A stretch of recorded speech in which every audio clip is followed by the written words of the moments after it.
I mean, literally every single thing that you do is recorded, it's live streamed. And I mean, I realise that many times people don't know that they're being live streamed. Imagine that I'm a minister in Mauritius and I'll say, we're going to take this initiative today because we see that it's going to build the economy, drive growth and build employment.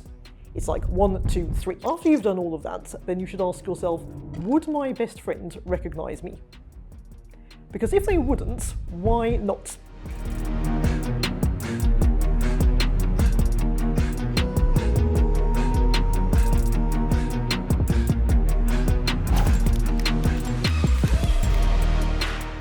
Hi everyone, I've got a small favour to ask. I know that many of you have been watching these conversations over the past couple of years with people who inspire. It would mean a lot to us and it would help us continue to have these conversations if you would just subscribe to the channel. Thank you. Samantha, welcome. Thank you so much, Joanne. It's a pleasure to be here. I'm looking forward to our conversation. Thank you. It's so lovely to have you. We've interacted a number of times. And before that, before I met you personally, I've been following your work on LinkedIn for a while via Platform Africa. And one of the things that I always wondered, actually, you're a PR and media professional. You also have a big focus on training as well. I've always wondered, what is PR? I think there's a layman perception of what PR is. It's one of these things where we're not really quite sure what's involved, and those of you who watch a lot of films might think about things like Scandal and crisis management. Others might confuse it with marketing and advertising. There might be a relationship with communication.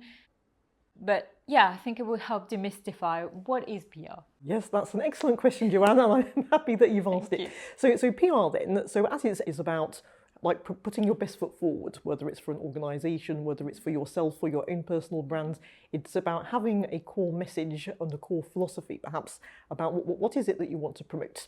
You need to consider, like various aspects. You've got your key messages, you've got your messaging channels. So PR is about the whole package. How am I going to get my message across? And of course, nowadays we have so many ways of doing it. It might be, in person, standing on the stage, delivering a message. It might be sending out a press release. It might be sending out a press release after an event to say what has happened. You also have various disciplines within the PR industry. So, one of those which is most sort of celebrated, if you like, is crisis. That's the one which is in all, big dramas. Yes, exactly. And films and so on. So, I would say, like myself, a lot of my own work has always been in crisis. And before I came to Mauritius, I was working for some of the world's biggest PR firms. One of them was called Edelman. One of the firms which I'd particularly worked with was a US agribusiness firm doing their crisis PR. And the kind of things that would happen to them were really kind of epic global crises. I can give you one example, that this US investor came into Ukraine. This was about like 20 years ago. So it came into Ukraine, wanted to bring, their agricultural products. They wanted to, add new diversity in the kind of oil industry for food products and so on. So what happened was they came in, they set up a company, they were all quite happy. What happened after that is that some Russian oligarchs came in and tried to strip the company of all of its assets. So then they came to us to say, what can we do? So our PR professionals, armed with a few lawyers, said, well, what can we do? We've got the president of Ukraine who is coming to Belgium at the time. So he's coming along to speak at a meeting about opportunities in Ukraine. So I went along with the client, and it was also being broadcast to say, well, you do say that Ukraine has a lot of opportunities. However, if we take this US investor that has come in good faith to your country, they've had their assets stripped. What are you going to do about it? So this was he caught off guard? Totally caught off guard. So he was absolutely mortified. So he just sort of said, oh, we will look into it. And then, sort of shuffled off the stage and didn't speak to us again. But what happened after that, we managed to get the story in the Financial Times, which was obviously sending out, the kind of alarm bell to any other investors coming into Ukraine. Eventually, and I even got an award for this at the very end, which was that we managed to get, within Ukraine itself, we managed to get like a new law passed that would stop filings in remote jurisdictions. Because how the asset stripping was done from a legal standpoint is that a case would be filed in the remote court, like in a village somewhere. So then, like, it would be passed that the management would be, cancelled out. The entity was supposed to be dissolved, and then people would come in from Russia and would simply replace them. So anyway, so unbeknownst to the investor, because yes, it's yeah, some completely. remote I mean, the investors village come in somewhere. from New York, you know. So this would be the kind of crisis that we had. So in the end, we had like two major victories. One is that we got the law changed, and we had a resolution passed in the Ukrainian parliament to say that that this company should be protected. It was bringing jobs and investments to Ukraine, and so so none of this sort of monkeying around should happen in the future. So I would say that is like the sort of ultimate type of crisis case.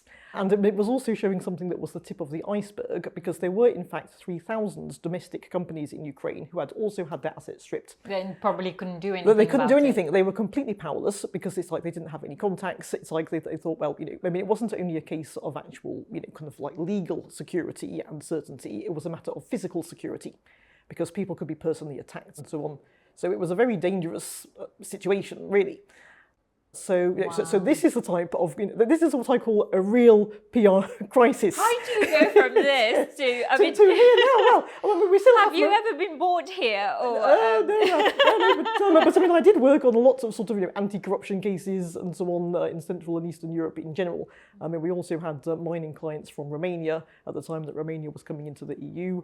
I mean, even like beyond the EU, I mean, I've also worked a lot with the British, this was a few years ago, I was part of the British-Serbian Chamber of Commerce and used to make presentations in the Serbian parliament. In fact, one of the last Serbian prime ministers was one of my clients. So quite a heavy focus on like politics and yes, absolutely. Diplomacy, the corporate world, but also from what you're telling me, a lot of strategy involved as well. Indeed, that's right. Because I mean, you'd really have to sort of try and map out what are all the other actors going to do.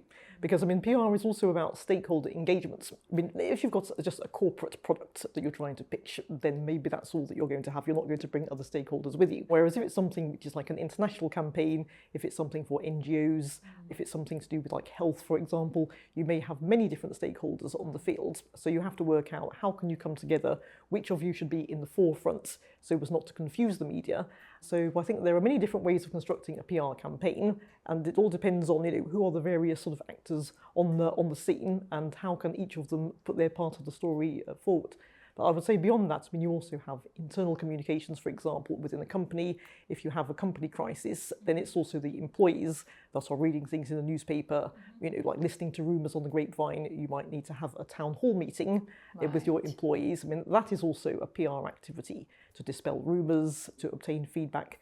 So I think it's really about having a clear message that you need to convey, looking at the stakeholders that will help you in that regard.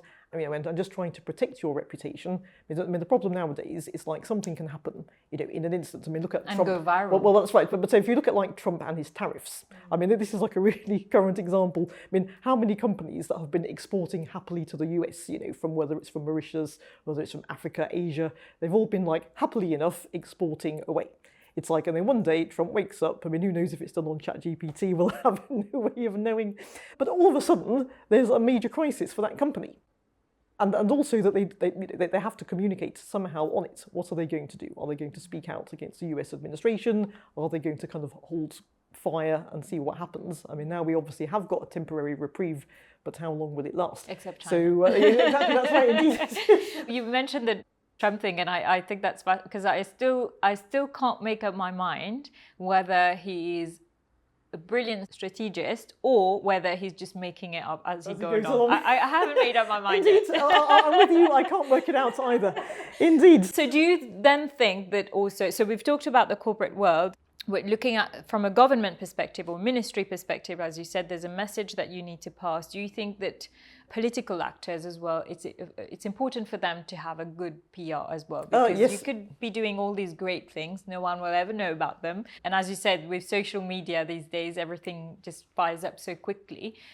So do you think it's in the interest of all major stakeholders to have a good PR strategy? Oh, absolutely. I mean, when it comes to politics, I mean, this was actually where I began, because I worked both in like political PR and speech writing and so on, like in the UK Parliament, in the European Parliament, and in US Congress. So I've really been able to see firsthand how the people put the message across. I mean, also looking at the different tools over time. I mean, the Americans, even about 20 years ago, would have a fantastic database. So I was working for a congressman in Pennsylvania. So even then, I mean, years ago, they had a fantastic sort of How do you targeting. end up there? How did I end up there? Yeah. I was at London School of Economics. Okay. I wrote off thinking, what's the worst that can happen? I'd like to go to the US. The worst that can happen is that I don't get anything. Sure. So I was sort of like, I've always kind of been of the philosophy of nothing ventured, nothing gained. Yep. So I thought, I'll write to them, I'll tell them that I'm studying American politics as part of my course at LSE, and I'll see if they will allow me to come. And how it happened is that the person who was opening the mail was actually someone who had been herself studying at LSE.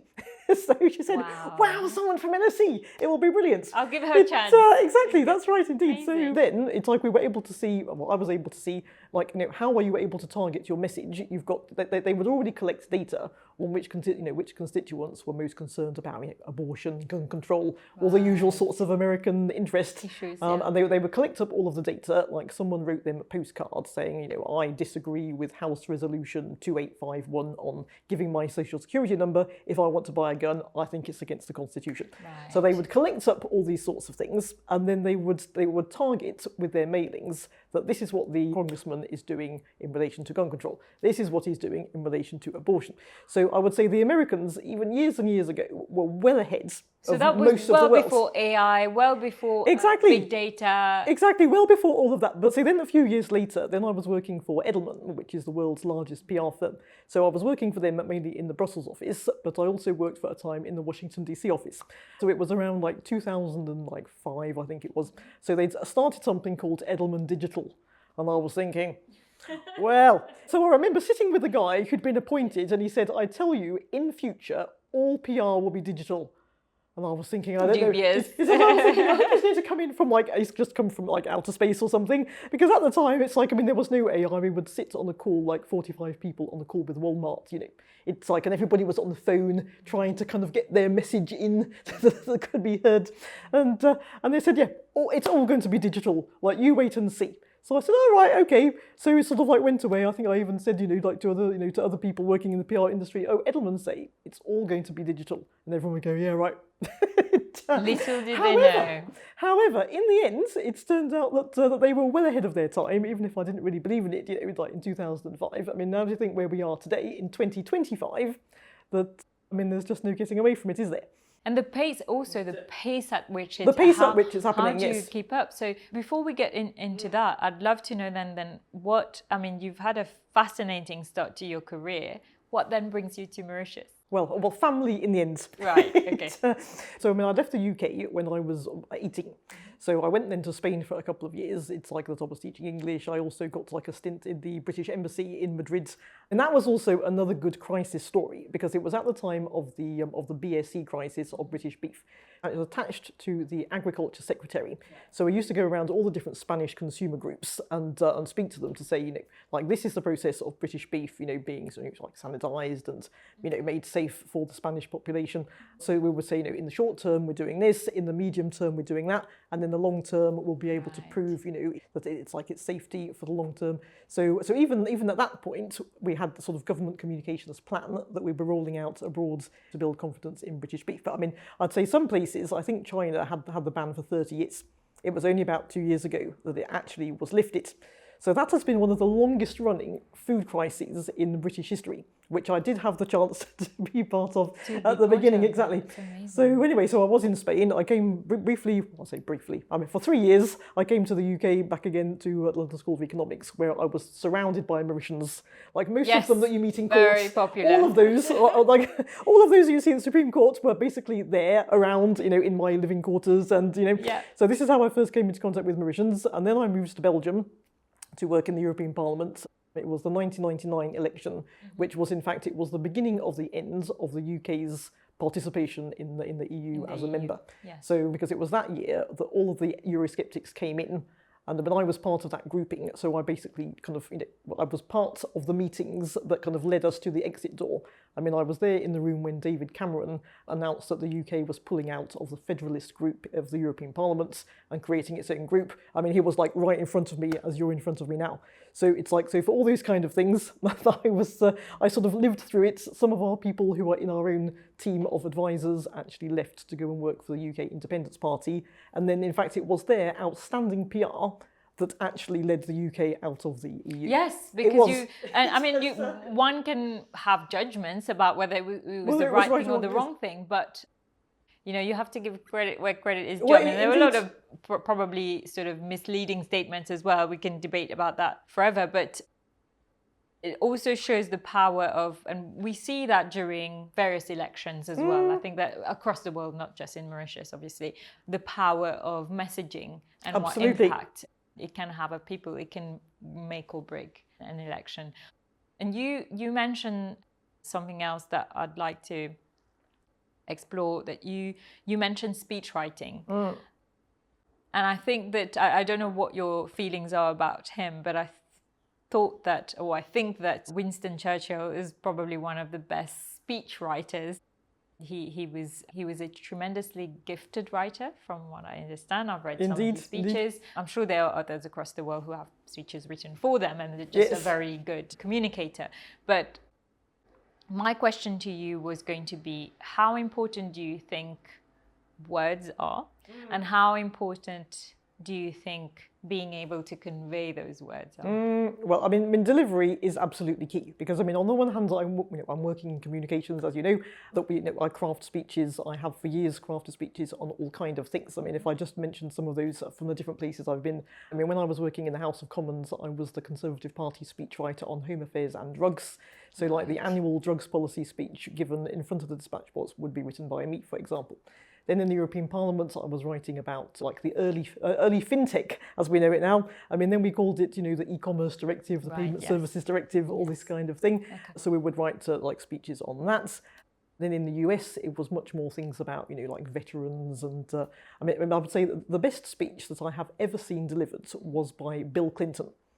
So the situation was, we were at Arlington Cemetery in Virginia. There were around 400 people there. So I mean, it was quite a big crowd, but it wasn't like a stadium. So the speech was delivered in the cemetery. So you had the American war dead were all around you. Yes. And he stood and gave a speech, which, I mean, although politicians are fond of rhetoric, he told the story of the lessons of that war.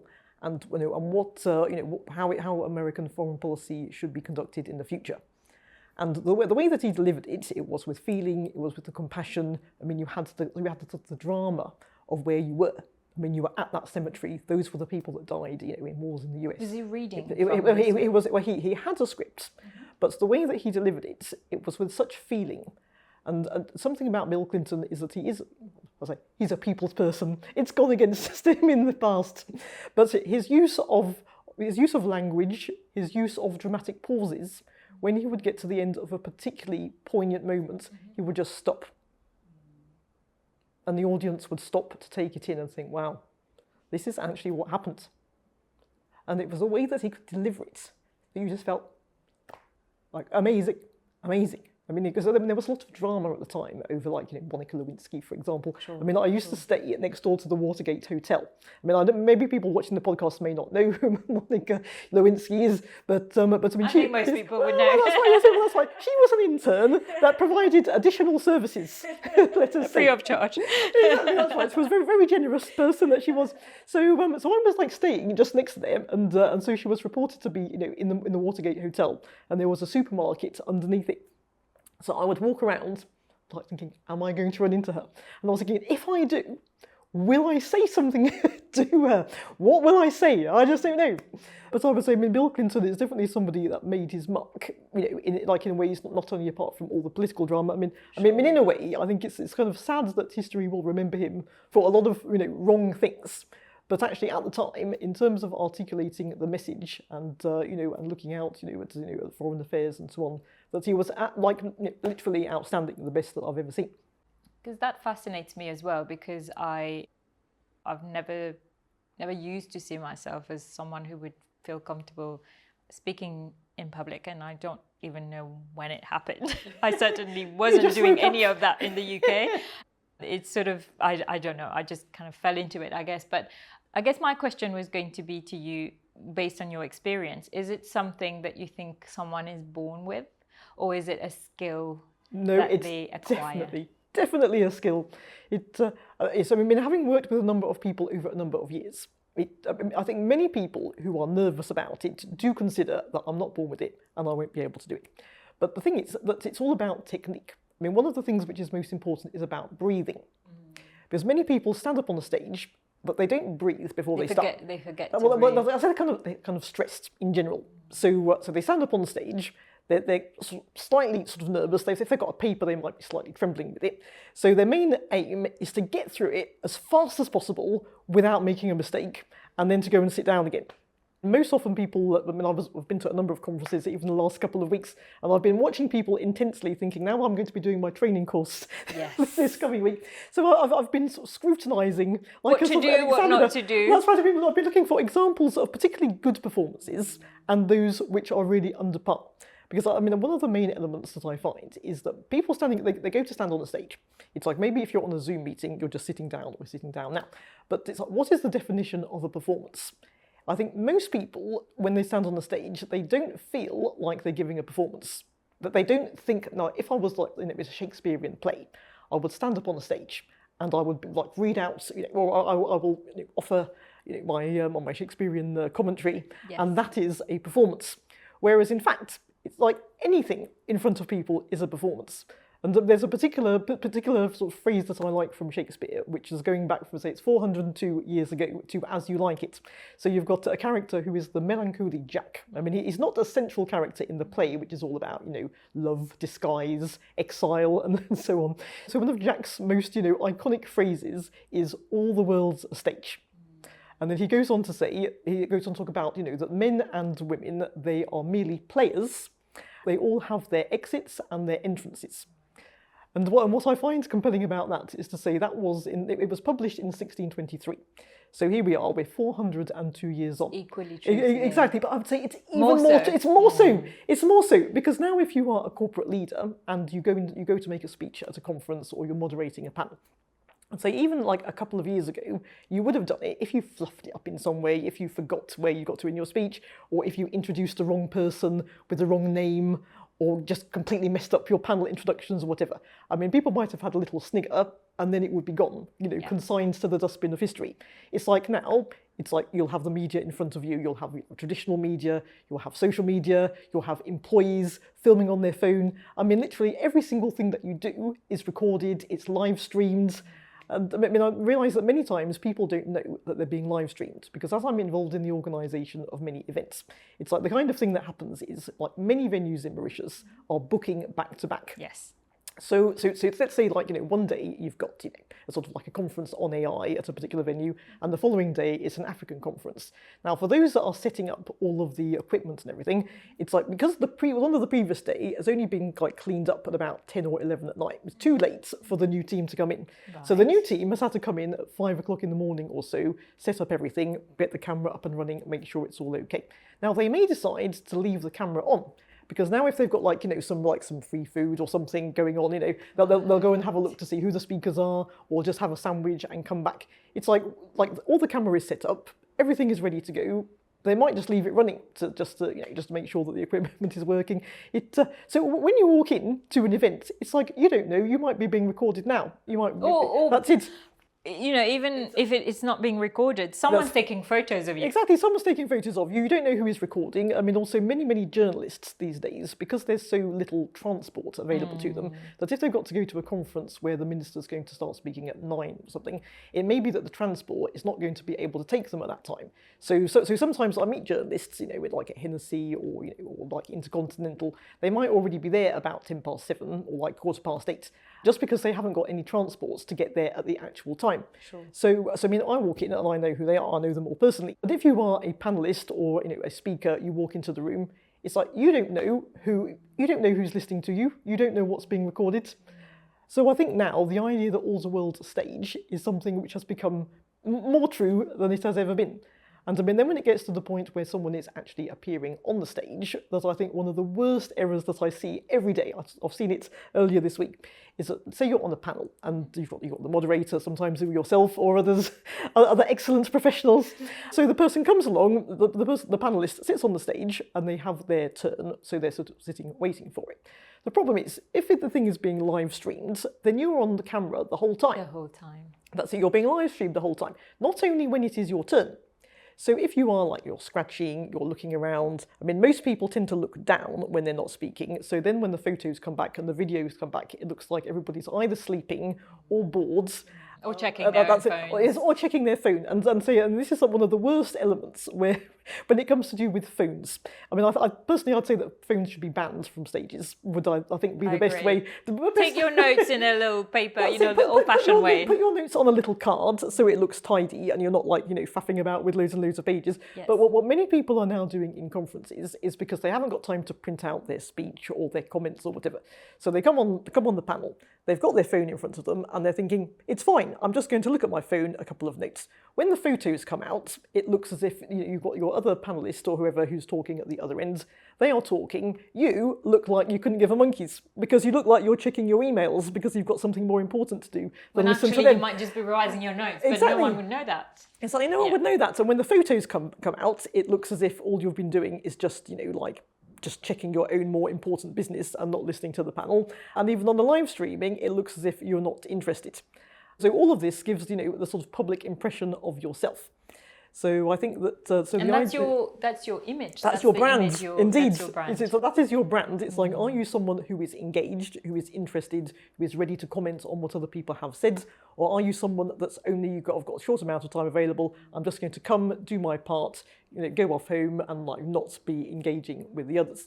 So these are all the kind of things where I'd say, 402 years ago, like Shakespeare would have never imagined the situation now of being on the stage. Because I did used to work about when I was 15, so a long time ago, I used to work in a theatre. So this was obviously at the Globe. No, not at the Globe. No, I used to live next to the Globe, but I'd never worked there. No, okay. No, I used to work in a theatre in my hometown. So we did have many Shakespearean plays. We had musicals. We had all kinds of things. So I think, again, that the art of performance is something which people, I'd say, it's not only in Mauritius, I'd say globally, that the fact that you're going to be on a stage, on a panel, making a speech, that people lose the art of performance. They think, I've got a piece of paper, I'm going to read it out, I'm going home, and don't consider the performance element. But to me, if you are in public at all, I can give you one sort of funny example that one of my kids is often in plays at Codon Arts Centre. Yeah. So one time she was dressed as a lion for the Lion King, and she was lying on the floor, and she said, "Well, but it's still a performance."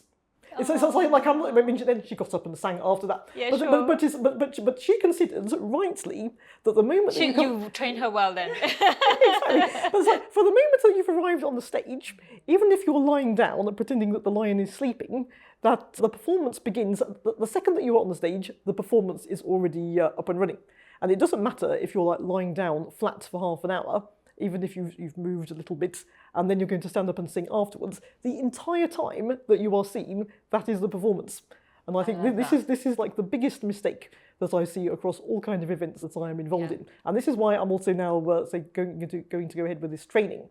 Yes, we will talk about that. Exactly. But before we talk about that, I have another question on speech writing again. I read an article recently, a newspaper article, when a journalist was commenting on the fact that the governor of the Bank of Mauritius gave a speech without looking at any paper. And I've heard Dr. Sitterlin talk before. He's brilliant at that. He doesn't need a piece of paper necessarily because he knows exactly. But that doesn't mean he doesn't prepare. I've seen him prepare and I've seen him go on and talk. So it's not because he just wakes up in the morning and has everything in his mind. Now, I have been to many events, and I'm sure you have too, when someone's the guest of honor, they have to make a speech and all they do is read from a piece of paper. Exactly. Now, I know that it may not be possible or advisable to learn everything by heart, but how do you find the balance between learning a speech by heart and just delivering it and relying on a piece of paper? Because from my personal experience, I try to bring nothing or bring as little as possible, because if I have my speech in front of me, even if I know it, I will rely on it. It will be my crutch. It'll be a crutch, exactly. Yes. So what are your thoughts on that? It does depend to some extent what the occasion is as well. Because this is another important element. Like, what are you doing in that speech? Is it an award ceremony, for example? I know we've been in awards together before. Yes. Is it an award ceremony? Is it that you're announcing a restructuring of the business that is going to lead to job losses and you're in front of a town hall grouping? Is it something which is more like a keynote speech? Well, this is more governmental. Are you announcing 3 new policy actions? Let's say in the realm of tax, for example. It's like if it's something which is like very technical, where any sort of error can lead to a misunderstanding or a misreporting and so on, I think that it is better to try and stick to some extent to the speech. Whereas if it's something which is more informal, let's say it's like an end-of-year party, for example, maybe then the corporate leader might have a few notes, so that they might have, a few key achievements that they want to mention, like growth figures or, growth in the number of staff that have joined the company this year and so on. So there may be a few key elements, but otherwise, the more that you rely on the script, the less engaging you are, in most cases. It's only people that are extremely good at reading well and then really looking up and engaging with people. I mean, one of the other big mistakes that I see very often is from a corporate standpoint, is that people talk about their services as if they are shopping. It's if it's like a shopping list. So it's like, here we are, my company is doing X, Y, and Z. It's in Dubai, Singapore, and so on.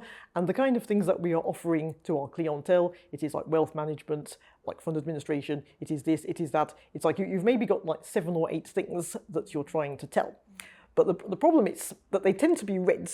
Then people are particularly worried about speaking aloud. They're always going to look at the list because I've got like 7 things to do. I might only remember 6 of them.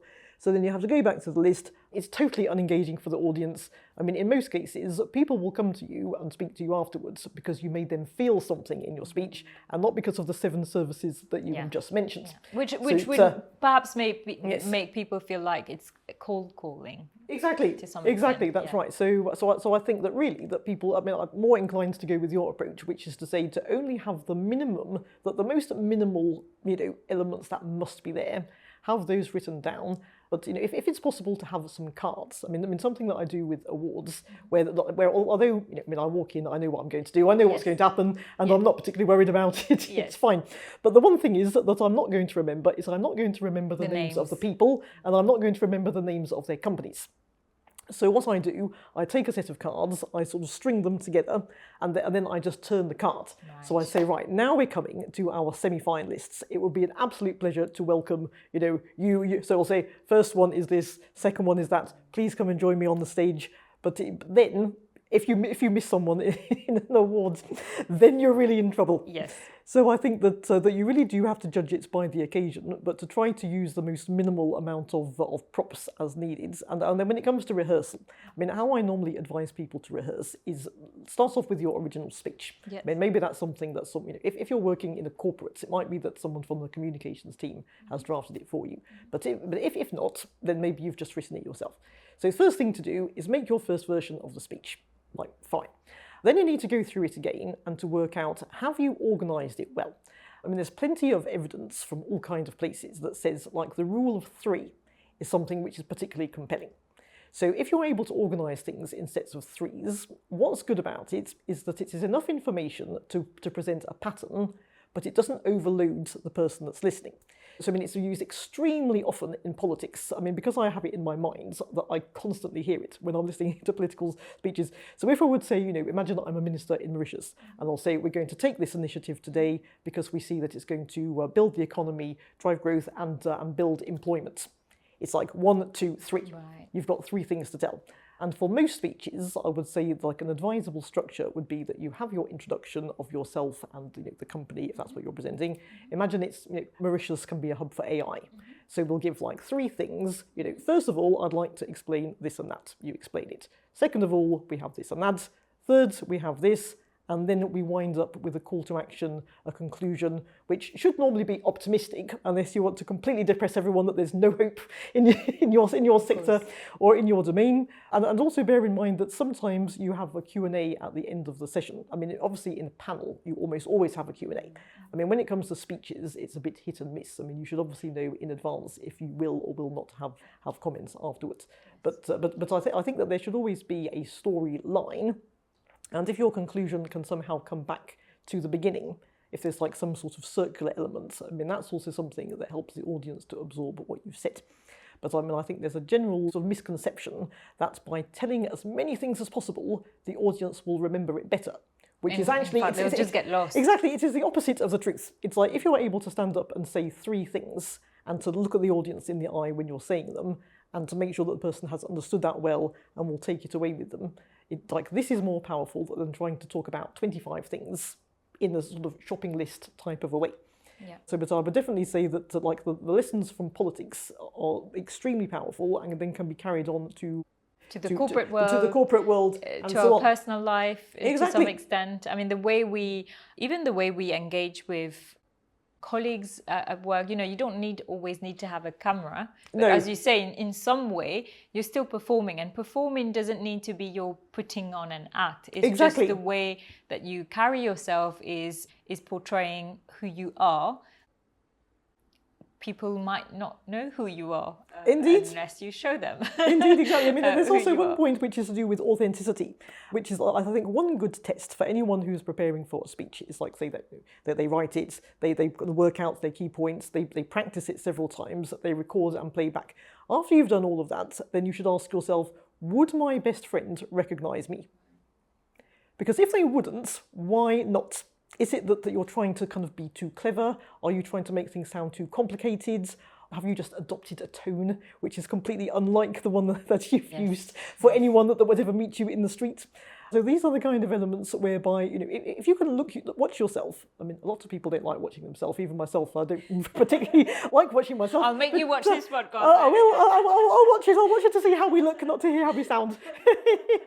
But I would say that these are the kind of things. If you can rehearse and even get feedback of other people, because it's always difficult to judge yourself. I mean, even if you listen and you play it back, it's like the way that you sound to yourself is not the way that other people will hear you. Yes. So I do believe that if you have someone, you know, whether it's family members or whoever is around, even a colleague, to say, like, can you watch me do this speech and tell me, you know, is it clear? Is the language good? How do I make you feel when you're listening to it? Imagine you didn't know me. Would you come up and give me your business card? I would say some of the most interesting conversations I've ever had with people and interesting follow-ups have been with people who've impressed me on the stage. Yes. And also because I have my own news platform. So I will say, like, that person was excellent. I'm going to come along. I want to follow up with them. And in my own case, it's like, since I'm, you know, also working in the media, that if someone is very articulate in a speech, then I'm thinking, if I'm going to put them on my video, I will not have to do like 25 retakes. I'm just going to do them. Just do it in one exactly. take. I'll do it in one shot. They'll be good if they were good on stage. They'll be good on camera mostly. So I would say, although there's obviously a difference between public speaking training on the one hand and media training, there's not a huge yawning gap between them, because if you're articulate and compelling in one, you know, you will also be in front of a camera as well most times. That's fascinating, and I think a lot of people will get a lot of value from that, even if they do not do public speaking. If they're involved in any sort of job, say for example, I'll take a random example, you're going to pitch for a promotion or a salary raise, you're going to have a tough chat with your employer. Your messaging and how you articulate your arguments for your promotion carries a lot of weight. It's not just even if it's just a question of these are my achievements and etc. 1, 2, 3. Exactly. That's a really good tip. I hadn't heard of that before. And when you so in the everyday work that you do, obviously you've created Platform Africa, which is a really impactful platform for, I understand, Mauritius, events held in Mauritius concerning the African continent. Exactly, that's right. I mean, that is one part of it. I mean, why we set it up at the beginning was to say that we want to showcase what Mauritius can do for Africa and what Africa can do for the world. And I mean, one of the reasons that had inspired me to set it up is that I was at a conference, as I often am, and I was talking to a lady from Kenya. So I said, how do you find Mauritius, you know, opportunities in Mauritius? She said, well, the thing is, I have come to this conference without any prior knowledge, but I've heard from people that there are some opportunities. I don't know what they are, and this is why I've come. I said, well, were you able to look up some information in advance? Do you follow our news? And she said, well, I'm unable to follow your news because it is all in French. And in East Africa, we don't understand French. So it's like it's too much of an undertaking to try to follow things in French, try to kind of translate them. Yes. It's that like we just don't follow it. So they said, but if there would be more English language channels, which are about, you know, investments and activities in Mauritius, then we would be interested to follow. So in fact, when we look today at our followers of Platform Africa, I mean, now we have around 10,000 followers on LinkedIn, but we have people from all different places. But we're able to see, when we look at the statistics specifically, that just over half of the audience is in Mauritius, and then the rest of it is in the rest of the world. So I'd say out of that, 2/3 of those people, either they are in Africa, or they may be African living in the UK, in France, in the US or something. But But sometimes when I get messages from people, or like let's say from like sponsorship packages, people contact me like, hello, I'm in South Africa, hello, I'm in the US, could you give us your rate card for sponsorship? So you see that people are looking from all kinds of areas. And I mean, one of the most surprising contacts we had last year was from the Economist group in London. So they contacted me. So I saw it, Economist. I thought, well, it must be spam. I thought I'll open it. So I read it, and it said, "Dear Samantha, we are from The Economist. We are planning our Sustainability Week Africa at the end of the year, and we also have a series of other sustainability events in London and elsewhere. We're currently working on our programme, and we were just wondering if Platform Africa would like to be our media partner for the events. Please let us know if you would like to discuss." And it wasn't So, spam. so I looked at it. It's like I sent it to my colleagues. I said, well, it's got my actual real name. It's got Platform Africa. It's got sustainability, and we do publish quite a number of articles about sustainability, ESG, and so on. I thought, well, let me look up the guy and see if he is real. He was the global head of events on LinkedIn. Wow. So then I had a call with him, and I couldn't help but asking. I said, how do you see our collaboration with you? Because you are The Economist. He said, yes, but we've seen that you're focused on sustainability, and we're happy to have a partnership if you're able to come to our events. That's So amazing. just a couple of weeks ago, it was Sustainability Week. How did they hear about you? Well, this is the thing. How did they hear about us? I still don't know. It remains a mystery. Okay. So somehow they did. So yes. Amazing. So they had at the start of this month. They had the Sustainability Week in London. So we did send one of our correspondents in the UK, went along, covered an event about power purchase agreements in Africa in the energy sector and so on. So when we published our article, like someone from the Economist Intelligence Unit shared it, and the global head of events himself even shared it.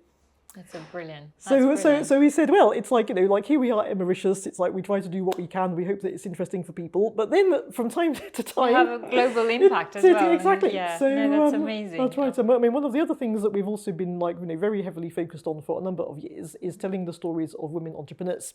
Because, I mean, you'll know better than anyone that like the challenges of being a woman entrepreneur. I mean, I know them, you know them.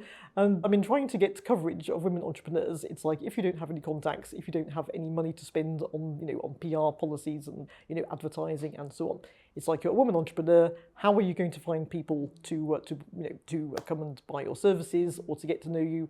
So for many years, although we've been part of many competitions, and myself, I've been organizer, I've been the judge. I mean, both for Women Entrepreneur Awards that but also for Women in Africa. We also ran awards for a number of years. So there are many women entrepreneurs in Mauritius that have somehow kind of come in my midst. I mean, we also have She Trades, which is another one where we've been doing a lot of coverage as well. So I do feel here that out of all of the different contacts and networks that we have, if there's anything that we can do to elevate women who I know are struggling with their businesses, I mean, they don't always get encouragement from family, from friends, from people around them, that people say, oh, why don't you just go and get a job in the bank to be done? But no. So I think that here, that even if it's in a small way, just giving people some visibility, then if we can help them on their journey. I mean, because sometimes people come to see me years later, and they'll say like the first article that you did was fantastic, and then we got coverage at Little Express, or then somebody invited us to an event because they'd heard about us, and it's just, even if it's like a small thing for us, but like but for sometimes them, that's all it requires. That's it, exactly. I mean, it just helps the person to get on their road. I mean, I know you had Ingrid on a few weeks ago, like Ingrid Bell. So Ingrid always tells everyone, she goes, oh, this is Samantha. Samantha gave me my first article in Mauritius, and then it went to like all kind of things. I didn't know that, actually. I didn't know that. That's wonderful. Yes. I'd love to talk about the training that you're planning. Yes, absolutely. As my last question, because I think it will be nicely wrapping up all the amazing tips that you've shared from the beginning. One, why do you think that training is important? Why would it be beneficial to professionals? And is it only relevant to someone who is in the public eye? I would say I think it's relevant for all professionals, because I mean, I think in almost all sort of professional type of roles, whether it's let's say people working in tax, audit, law firms, management companies. I mean, it's very often the case, and particularly as you move up the ladder, that you will be called upon to make presentations in different settings. You might be asked to go to the opening of a new office and make a speech. You might be asked to go to an international conference. I mean, I would say one interesting story, I did a training with a lady a few weeks ago who is working in a management company who is at director level. Okay. And so I was one-to-one. Well, there were about 7 people in the room, but it was mainly a small group. Yes, that's right. It was mainly intended for her, and then the others were just joining in to pick up some tips. Right. So I said to her, what kind of preparation have you done for the panel? And she said, yes, I think it's all done. I said, Okay. well, excellent. I was thinking, I don't know how we're going to spend the next 2 hours, but nonetheless, let's see what we've got started. So I said, so when you say it's all ready to go, like, what exactly do you mean by that? She says, I've got all of the questions written out, and I am then going to send them to the other participants. So I think that it should be fine then.